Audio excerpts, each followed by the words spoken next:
میاں صاحب اس وقت پنجاب حکومت کا فوکس جو ہے وہ نو ڈاؤٹ انویسٹمنٹ لانا ہے، اس میں فیڈرل حکومت کا بھی یہی ہے. تو ابھی اس وقت کیا پروجیکٹس ہیں اور کس نوعیت کی انویسٹمنٹ جو ہے اس وقت پاکستان میں اور پنجاب میں آ رہی ہے؟ بسم اللہ الرحمن الرحیم. دیکھیں بیسیکلی تو جو انویسٹمنٹ اگر آپ پچھلے 3 سال میں دیکھیں تو سب سے پہلے اس انویسٹمنٹ کا ایک فارن انویسٹمنٹ کا یا لوکل انویسٹمنٹ کا ایک ماحول بنانا پڑتا ہے. اس کے لیے حکومت پنجاب نے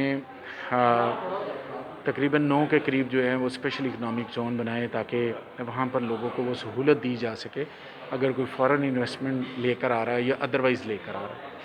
اس مقصد کے لیے حکومت نے جو اسپیشل اکنامک زون اتھارٹی ہے اس کے تحت 2 انسینٹیو دیے جاتے ہیں. ایک تو یہ ہے کہ 10 سال کے لیے اس کو انکم ٹیکس ہالیڈے جو ہے وہ دی جاتی ہے، اور دوسرا اس کے اوپر جو انسینٹیو ہوتا ہے کہ first time plant and machinery جو باہر سے منگوائی جا رہی ہے اس کے اوپر 0 ڈیوٹی دی جاتی ہے. وہاں پر اس حوالے سے پھر پورا انفراسٹرکچر ڈیولپ کیا جاتا ہے. اگر آپ فیصل آباد کی مثال لیں، اگر آپ قائد اعظم بزنس پارک کی لیں جس کی ڈیولپمنٹ شروع ہو چکی ہے، فڈمک کے اندر تو 3 ہمارے اسپیشل اکنامک زون ہے. اسی طرح بہاولپور کی جو ڈیولپمنٹ ہے وہ اسی مہینہ انشاءاللہ شروع ہونے جا رہی ہے. رحیم یارہاں، بلوان، وہاڑی یہاں پر اسپیشل اکنامک زون بن چکے ہیں اور فارن انویسٹمنٹ بھی آ رہی ہے. بلوال میں بھی آ گئی ہے، وہاں پہ اوریلز والے ہیں، دوسرے ہیں. اس کے ساتھ ساتھ ہم نے سرجیکل سٹی جو ہے سیالکوٹ کے اندر اب کی بار ہم نے تقریباً 1.75 بلین ان کے لیے رکھے ہیں. لاہور سیالکوٹ موٹر وے کے اوپر ایکسپو سینٹر بھی اور ان کے لیے ایک انڈسٹری اسٹیٹ بھی ہم بنا رہے ہیں.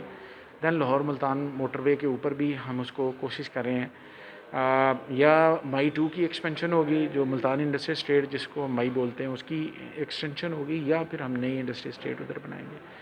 اسی طرح ساہیوال کے اندر بھی اسمال انڈسٹری کے لیے ہم نے بہت وہاں پر پنجاب اسمال انڈسٹری کے ذریعے ایک نئی انڈسٹریل سو ایک انفراسٹرکچر کے حوالے سے جو لوگوں کو پرابلم آتی تھی وہ تو ہم نے بنا لی.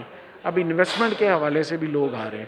اگر آپ فیصل آباد میں جائیں تو آپ کو وہ تمام انویسٹمنٹ جس کا ہم کہہ سکتے ہیں کہ جو امپورٹ کا سبسٹیٹیوٹ ہے وہ یہاں پر ہو رہا ہے. آپ کے موبائل فون یہاں پر مینوفیکچرنگ جو ہے اس کی ابھی اسمبلنگ ہو رہی ہے، پھر اس کے بعد مینوفیکچرنگ فیز وائز ہو رہی ہے، وہ ہو رہی ہے. دین آپ کا یہاں پر گاڑیوں کے لیے آپ ڈفرینٹ گاڑیاں جو روڈز پر دیکھ رہے ہیں ان کے پلانٹ ادھر بھی لگ رہے ہیں، پاکستان میں دوسری جگہ پر بھی لگ رہے ہیں، وہ بھی آ رہے ہیں. پھر آپ کی اسٹیل مل کے متبادل، پھر آپ کی گلاس انڈسٹری، سب سے بڑی انڈسٹری آپ کی ٹائل سیرامک انڈسٹری. تو میں سمجھتا ہوں کہ جو پرائم منسٹر پاکستان کی جو انڈسٹریل پالیسی ہے اوورال پاکستان کے لیے اس نے کام کر دکھایا اور یہاں پر لوگ انویسٹمنٹ لے کر. اچھا، آپ سیمنٹ انڈسٹری کا ذکر کر رہے تھے، اس میں کتنی انویسٹمنٹ آ رہی ہے؟ دیکھیں یہ تو آپ کے تمام لوکل لوگوں نے انویسٹمنٹ وہ اس کے لائسنسز لیے. تو میں نے ایک رفلی آپ کو بتایا تھا 35 سے 40 ارب روپیہ ایک سیمنٹ پلانٹ کے اوپر، پورا جو 10,000 ٹن پر ڈے کا ہوتا ہے اس کے اوپر اس کے ایکسپینس وغیرہ آتا ہے یا اس کا خرچہ، تو اس کی انویسٹمنٹ ہے. تو اب آپ نے 12 کے دیے ہیں تو آپ اندازہ کر لیں کہ 450-500 ارب روپے کی جو انویسٹمنٹ ہے وہ آپ کے صوبے کے اندر آ رہی ہے. اور سر تھوڑا سا یہ جو ٹریڈرز کو پرابلم آ رہی ہیں ویجیٹیبلز کے حوالے سے، یہ جو ہمارے جانور جو باہر آتے جاتے ہیں، اس کو مینیج کرنے کے لیے کیا اور کیا تھوڑی سی زرعی سیکٹر کو آپ کیا اس حوالے سے سہولت دے رہے ہیں؟ دیکھیں اس میں 2 طرح یہ ہم نے ایکسپورٹر بنایا، جو ویجیٹیبل فروٹ اینڈ میٹ کا جو ایکسپورٹرز ہیں ان کو ایئرپورٹ کے اوپر جو پرابلمز آتی تھی ان کے حوالے سے بنایا ہوا تھا.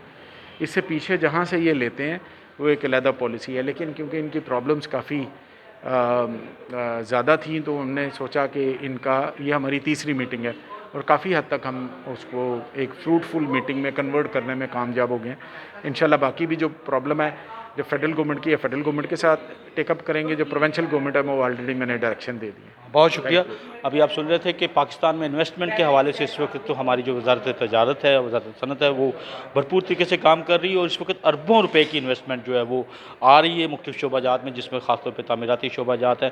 اور اس حوالے سے جو اسمگلنگ کے ایشوز ہیں، باقی ایشوز ہیں اور زرعی سیکٹر کو سپورٹ کرنے کے حوالے سے وہ بھی بتا رہے تھے. میاں اسلم اقبال صاحب اجازت دیجیے.